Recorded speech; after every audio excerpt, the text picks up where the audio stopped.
مقرر کیا تھا۔ اللہ فرمائے گا اب تمہارا ٹھکانہ دوزخ ہے، ہمیشہ اس میں جلتے رہو گے مگر جو اللہ چاہے، بے شک تمہارا پروردگار دانا ہے، خبردار ہے۔ اور اسی طرح ہم ظالموں کو ان کے اعمال کے سبب جو وہ کرتے تھے ایک دوسرے کے قریب کر دیں گے۔ اے جنوں اور انسانوں کی جماعت، کیا تمہارے پاس تمہیں میں سے پیغمبر نہیں آتے رہے جو میری آیتیں تم کو پڑھ پڑھ کر سناتے اور تمہارے اس دن کے سامنے موجود ہونے سے ڈراتے تھے؟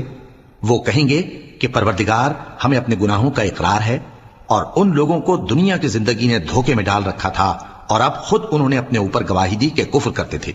اے نبی، یہ جو پیغمبر آتے رہے اور کتابیں نازل ہوتی رہیں تو اس لیے کہ تمہارا پروردگار ایسا نہیں کہ بستیوں کو ظلم سے ہلاک کر دے اور وہاں کے رہنے والوں کو کچھ بھی خبر نہ ہو، اور سب لوگوں کے بلحاظ اعمال درجے مقرر ہیں، اور جو کام یہ لوگ کرتے ہیں اللہ ان سے بے خبر نہیں۔